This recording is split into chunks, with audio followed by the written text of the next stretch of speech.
later. Shoot.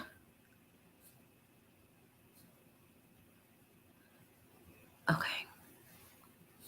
All right. It's already recording. This is my first time using this platform. Oh, it's okay. Yeah.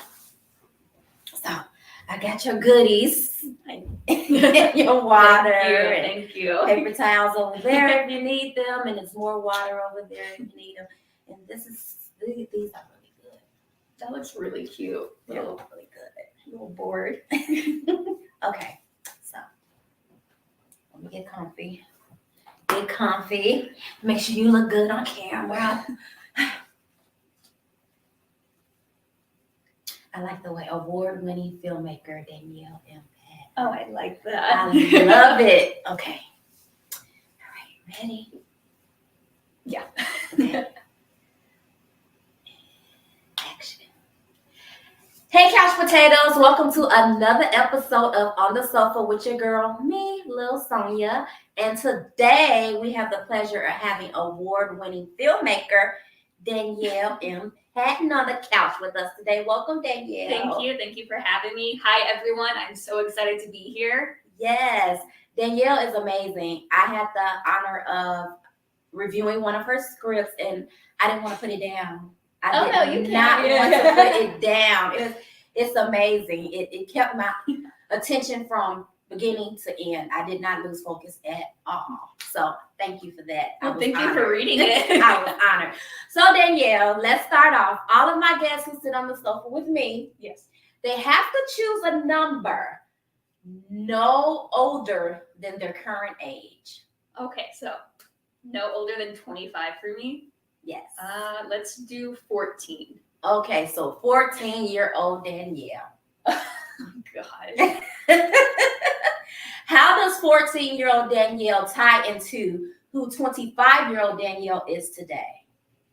14-year-old Danielle was a hot mess, first of all. But I think she ties into who I am today because she always had this hyper fixation about wanting to be the best of the best. It was always drilled into my head because of my dad. He's like, if you're not good at something, why do it? And I was like, okay. So that's how I got to be a perfectionist. And that's how my films came out. Very, very detailed in everything. Okay. Because I want everything to be exactly how I picture it. And I know that's not possible, but it is. It is. To a certain extent. Yeah, to a certain extent. And if you're a perfectionist, that shit will drive you crazy. It's really hard. But 14-year-old Danielle got into film because I was in a typography class in high school. And then that turned into making my first film, which was a, what do you call it? I'm blanking. Okay. It's fine. Take your time. Take your time. I had little peeps. It was stop motion. Okay. Yeah, Gotcha. my very first film was a stop motion film, and those are very, very hard, by the way. And I did it with different peeps around my high school, and they went on like this little adventure, and it was hard. And what inspired that? It was cheap. It was cheap, and it was fun to do. So we were like, why not? But that took us a good 3 weeks to do. Oh, wow. 3 weeks to do a 2-minute film. That took patience. Yeah, it's hard. That took patience. That's just what I say of sitting on a commercial shoot for 12 hours for a 30-second commercial. Exactly. But it's all worth it in the end. Yes, it because is. Everything you do is an experience and a lesson learned, more knowledge that you have, and it just builds up into who you are now and what Absolutely. you do. Absolutely. So 14-year-old Danielle, we know 14-year-old Danielle was a hot mess, right? Yes, always. But 14-year-old Danielle still had that drive and that goal to create. Absolutely. Yes. So after your first film, what comes after that? After my stop motion film? Yeah. Then I did this thing for my honors English class. It was called Unwind. It was a trailer. We read a book, and then everyone's like, "Oh, you're a director, so just direct." And I was like, "Okay." And we did that, and that was garbage to say the least, but it was fun. It was something that unlocked a lot of potential in people too. A few of my friends, they started to get into theater because of it, and acting and singing, and they're like, I can't believe like I like this. I didn't know I would be into this. And I was like, the entertainment industry is vast. Yeah. So anyone can be anyone, everyone. You just have to have that drive and that confidence. Yeah, you got that right. So at that age, what age were you when you did that one? I believe I was 16. 16. Yeah. So throughout teenage years, you've been writing, directing. Yes, because I originally wanted to be a author and like a writer when I grew up. Okay. Because I would do the young author events every year, and I would write a book every single year, and I would place for it. And I was like, I like this. This is fun. This is creative. But then I realized writing's hard too. Yeah. Getting different ideas and making sure your idea is so unique and so you. That's challenging. And getting into flow, I bet. Yes, that's the hardest part, especially when you're a perfectionist. You hyper focus on certain things and details, and it takes away from the story. Yeah, so I can see that. Yeah. And we actually had that conversation when we were discussing your script. Yeah, it took me a long time. You were like, I don't know if I should do this. I'm like, it's perfect. It's perfect. Like, no, just leave it alone. It's perfect. And it is, guys. It's perfect. And I don't want to tell you too much about it, but no, man, you can tell them. It gave me that what's that movie? What did I compare it to? Was it Hunger Games? Oh yeah, Hunger Games. It gave me that Hunger Games feel, man, and I love Hunger Games. So that's what got me into it. I was like, okay, so this is like, but it's different. It's way different. It just gives you that feel, but it's way different. And it's suspense after suspense. You don't know what's happening next. So that's what keeps you engaged. And I love that. So she has a brilliant mind, guys. A brilliant mind. I try. So the writing, the producing, the directing, what got you into the acting part of it? That's a loaded question, actually. What got me really into it was my friend Jeremy Chavez. Absolutely adore him. He's like, you're great at directing. You're great at like screenwriting and everything else. He's like, why don't you try acting? And I was like, okay. So I just kind of tried that, and I felt like I needed to learn how to act so I could be a better director. So I could direct better. Sense. Because I feel like I was like, I can't tell my people what to do if I don't know how I would do it. You have to be able to show them, lead by example. Exactly. I get that. Exactly. Yes. So I started acting really because of Jeremy. Shout out to Jeremy. Literally, he is the best. Like, how do you feel about acting? How do you feel about that aspect of it? I love it. It is so fun. It's another creative way, and I like it because I can almost act and direct myself at the same time. And I did that in my short film Giggles, and that is challenging, but it's very fun. It's very fun. It sounds like you've mastered it. Hopefully. So, what's next for Danielle? Well, Danielle is hopefully going to do commercials and do a little bit of modeling. Okay. And I'm going to finish Overworked and Undead, the script that you read. So hopefully we will finish that. Yes. I'm excited. And I already have a few people who want to be part of it. Me, you, Jeremy, and a few others I have. They're like, yeah, let's do this. Let's do it. Yes. That's the same thing I said when I read. I'm like, hell yeah. I think about it at night. You know, I'm always up in the middle of the night. We've talked about this almost on every episode. I'm always, and so I think that's when my creativity starts to spin around in the middle of the night. Well, what's crazy is like creativity can hit you anytime and anywhere. That's true. Like, can hit you in the shower, or That's when true. you're like having like a nice fancy dinner with someone, or literally when you're like sick and dying, you're like, I have this great idea. Like, hurry up, somebody get a pen before I go. Yeah, that's what happened when I was really sick with COVID-19 a few years ago. Like, I was just laying in bed. I felt like I was hibernating like a bear, and I was so tired. But then, like, I had this really good idea for one of my short films, and I was like, Nikki's my sister. And she's like, what? Because she was sick too, and I was like, give me a pen. And I was like, I have an idea. Shout out to Nikki for getting the pen. Yeah. Yeah, but if you want to talk about good, like, writing, my sister is one of the best writers Is she? I have ever read. She does poems, poetry. She does musicals, skits. This is books. genetic. This is genetic. Is she working on any projects or anything right now? We are trying to publish her poetry book. Nice. Because she went to Italy and she studied abroad for a month, and she took pictures of different things that she found interesting, and she wrote little poems about them. And it was such a beautiful experience. I was a little jealous, not gonna lie, but she I would have been too. Did she get you good stuff? She did. Yeah. She did. They have like this little store there that's almost like a dollar store here. Okay. But it's a little bit cheaper. And she's like, I got you so much stuff. Like, and I was like, thanks. Well, we'll have to get Nikki next on the sofa. Yeah, and talk about her poetry. Yeah. Yeah. I'd love to hear more about it. But we're focused on you today. So Danielle, how was your childhood? My childhood? Yeah.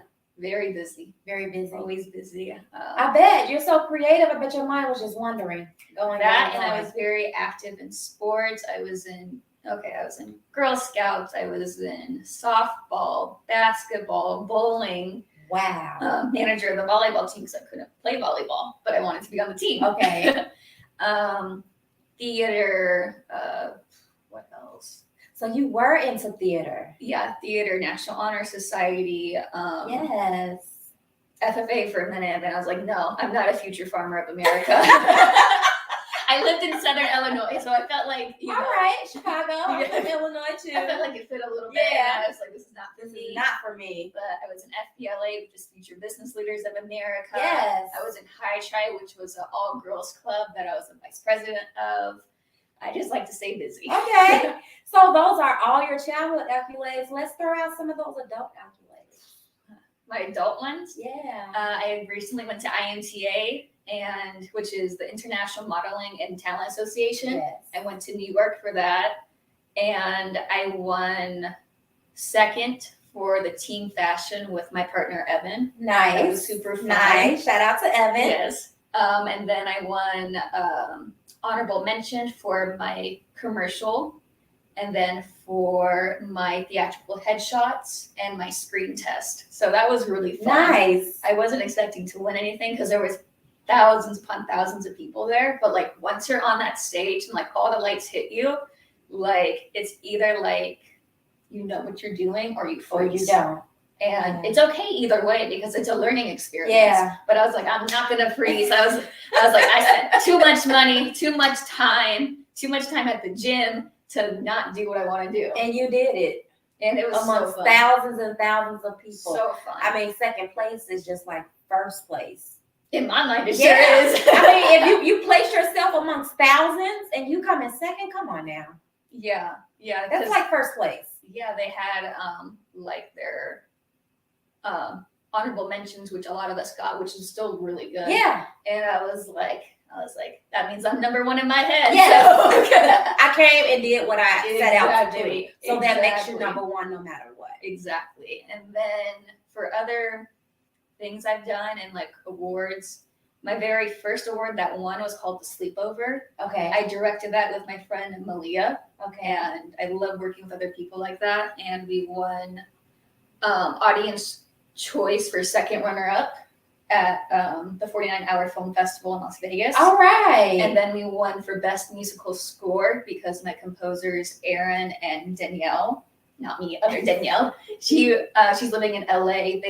They were up all night making the track for it, and it is beautiful. It is so nice, and it's crazy to see everyone come together, even if we're in different states, different like areas of the city, all come together for like something that I wrote with my team, and my team helped me.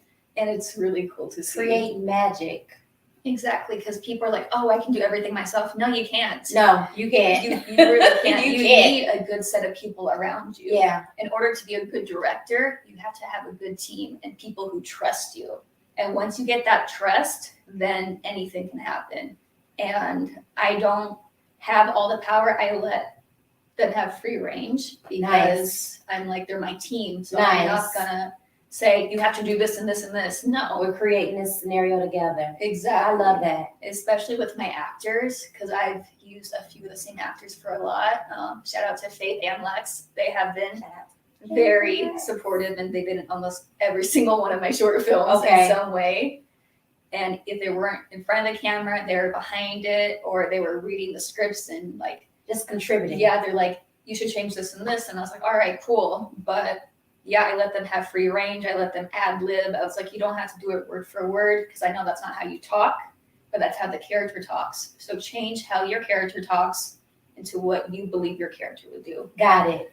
And I love that. A lot of directors don't do that. And I'm like, no. You have to trust your team. I love that. That's almost, like you said, that's almost giving that actor or actress that chance to be themselves. Exactly. To be themselves in that character, you know? Yes. Put a little bit of themselves in that character. I love that. Yeah, and it's such a difference, because I was like, hey, let's do the first take exactly how I wrote it and then change it. And we do the playbacks with them right there after it, like both in back to back. And their second one's always more natural. It's more appealing because they're like, I just felt this better. And I'm sorry. I was like, don't be sorry. I was like, it's my writing that didn't work for it. They were able to fall into their zone, though. Exactly. So that's the importance. Yeah. And I'm like, there's nothing to be sorry about. I was like, you've made it better because you changed it to what you believe would be better for it. Nice. So. Nice. I love that. You guys can take some tips from her, okay? Hollywood, listen, she may only be 25, but she's a genius.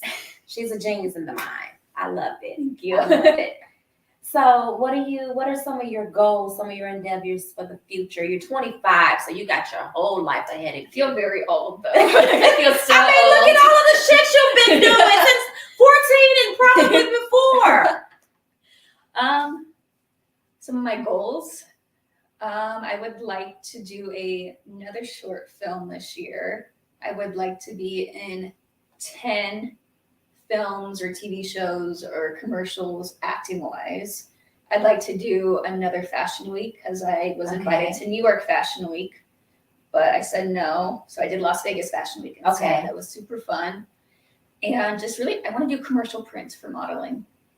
And, I can see that. And like, yeah, I can see that. I don't like to really do like the runway type because I'm not that type. Yeah, I'm not runway. No. I'm not runway at all. There's a certain type for runway. Yes. And it fits them. Absolutely. Because they slay. Yeah. They slay that runway. Yeah. Yeah, I'm not runway. I'm commercial.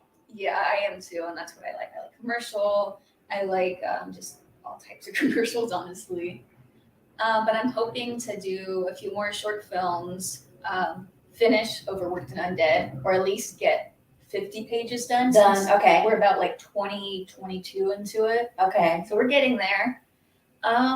And just launch my website. And actually, I think I'm going to start making TikToks. I don't have a TikTok myself. Really? I don't. TikTok is fun, man. Everyone says that. It's but fun. I think I'm going to start like almost vlogging about me going to the gym and stuff and why I do it, and about my film.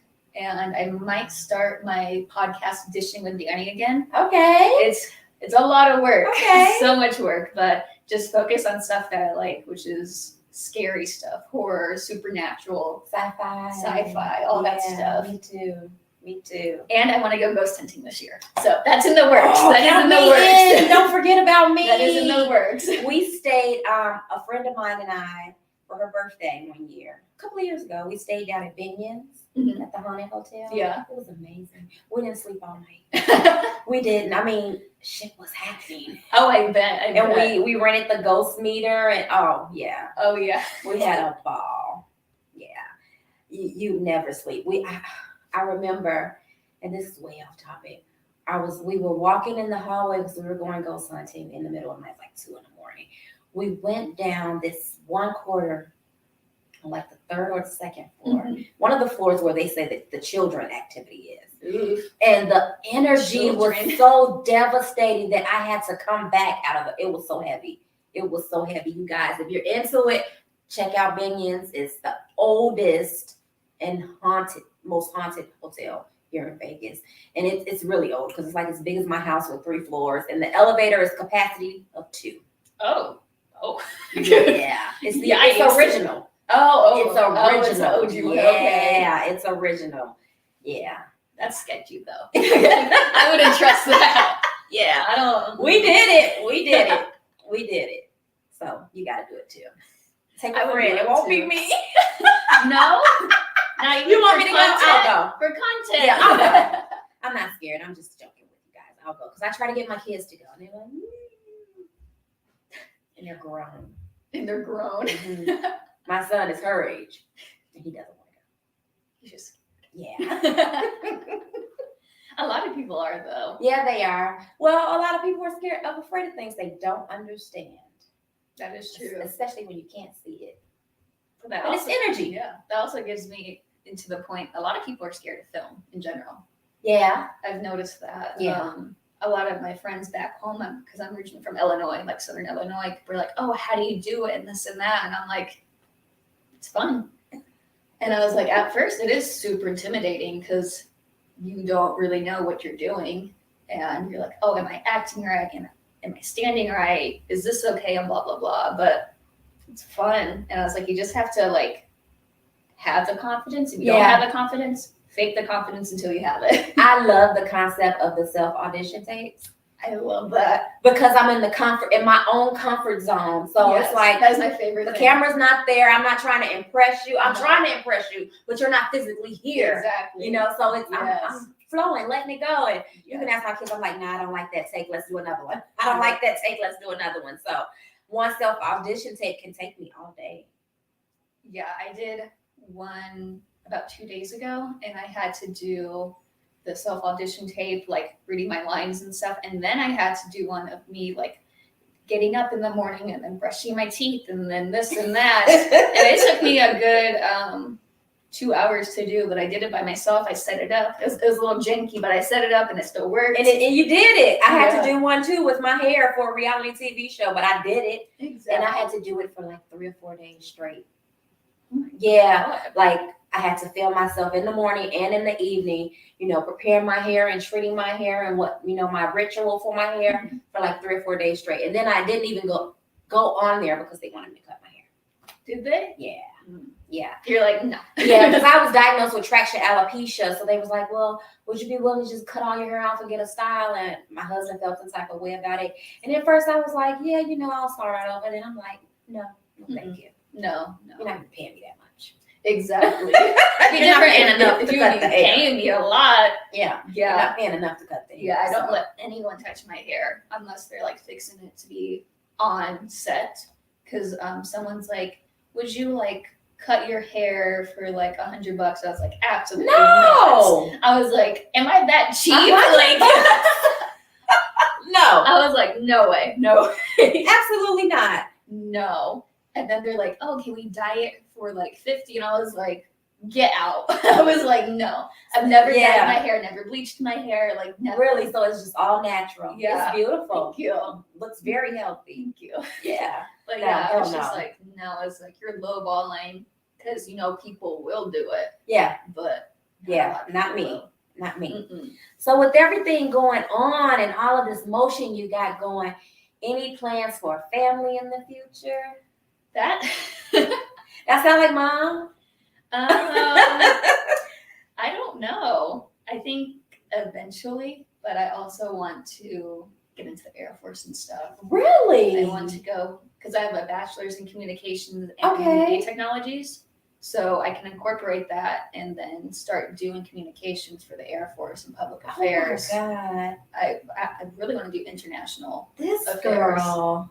And then go back to college and then get my psychology degree. Any foreign languages? No. I am in the process of learning Spanish and sign language. Okay. Because Okay. I think it's so cool, like sign language Yes. and then Yes. Spanish. I'm part Mexican. Okay. I don't look like it, but I am. Okay. I'm Mexican, Indian, Italian, and Native American. Okay.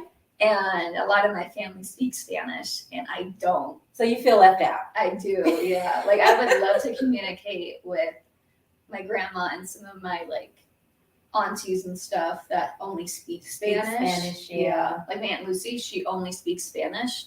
She speaks like very, very little English. Okay. And I know she would love to communicate with us, but there's a language barrier. So Unfortunately. Sorry, Aunt Lucy. yeah. It's coming. You heard her. Eventually. She said Baby she's getting steps. into it. Baby steps. This time next year. Hopefully. This time next year, she'll be sitting on the sofa speaking Spanish, talking about her new movie. Wow. I won't go that far, but I will. like that. I like that. I will. She'll be talking about her new movie that's in production or coming up. Because I see great things for you. Thank you. Yeah, like the sky's the limit and you're going very, very far. I mean, your script was highly impressive and I keep talking about it because I was in awe. I was like, I didn't expect that. And I'm going to keep it a buck. I'm going to keep it 100. right now in front of the world. I did not expect what I read. I was like, okay, let me read this girl's script. And then I got to read it and I was like, and then I got this brand new puppy right now. Tissue was everywhere when I finished. Oh no. He went in the bathroom and got him a roll of tissue and it was everywhere when I finished. But I couldn't even get mad at him because I was highly engaged in this script. I was on my phone and I bet they thought, oh, she's probably on Instagram or TikTok. No, I was reading her script and I was like, I couldn't put it down. And she read it fast too, trust me. I did. I couldn't put it down and I was like, girl. Yeah, I was like, take your time, read it. And she's like, done. I was like, okay. Where's the rest of it? Yeah, it was what, maybe like 2 hours later when you text me? It I should was definitely like, be a wow. series. That's It what I'm should thinking. definitely be a series and not just a feature film. It should be It a has series. so much stuff Yes. to it that's what I was thinking. I could what you gave me to read, I can dissect that into like a couple of episodes. Okay, yeah. Just off what you gave me to read. I mean, current and future episodes. Because I already wanted one of the characters to be pregnant. Ma'am. It was future. I was thinking future. Like when they met up with, the two characters that they meet up with, and I was like, oh, they're gonna fall in love and she's gonna get pregnant. Yeah, I was going too far. But this is how my mind operates in the middle of the night. That's true. It was nothing else to do but think about her script. Isn't that crazy? Yeah, and like I gave her like full access to edit Yes, it, she do notes. So I it was was gonna like have so much fun. I was with like, it. go ham on it. Like, if there's anything that you want to change Oh my it. God. Like, But it's perfect. It's perfect. I can't wait till she's able to present it to you guys so you can see what I see and feel what I feel. All right, Danielle. Well, it's been amazing. yes, thank you. I want you to tell our viewers where they can find you and all of your amazing creativity. Okay. So you can find me on Instagram at Danielle_M_Patton, and then at Dwarf Star Films on Instagram. And then in our bio, we have our link tree that goes straight to our YouTube, our Twitter, and etc. And then on Facebook at Danielle Patton. And I'm wearing like a little white turtleneck in my picture. So pretty easy to find. And we got to get her a TikTok, guys. So hopefully by the time this is up and airing and streaming, she'll have her TikTok and we'll put it somewhere at the bottom so you guys can reach out to her on TikTok and we'll get her official TikTok done and we can tag her in this video. And I also have a website that's currently under construction, but it's just, It's coming. yeah, it's just You got a domain name yet? I just put Danielle Patton. Danielle just super Patton. easy. Yeah. Award-winning filmmaker. Award-winning Danielle filmmaker. Yes. Thank you so much Thank for you. coming. It's been a pleasure. All right, guys, we're gonna get out here because I got some snacks for Danielle. She said she wanted some snacks, so we're gonna let her veg out on some snacks and have a little short conversation before she leaves. But thank you guys for tuning in with us Thank today. you. Great things are coming. We got some more shows coming up. Make sure you tune in for our Valentine's Day show. It's gonna be special. A special sex segment. Oh. We're gonna learn some things. All right, guys. Have an amazing day. Bye. Bye. All right. That was fun. That was super fun. Yes, that was fun. And we didn't go over time. Oh, good. Do you have an Instagram yet for your? I don't. I need to make an one. Instagram. I do. I got a list of shit that I need to do. I do too. It's okay. Every night since I started filming this podcast, I've been up. I have no sleep. It is rough. I'm thinking of things to do, and that's why I came across this platform. We're still recording, but that's okay. I'll edit it. Hold on. How do I get back? There we go. We also need to take a picture.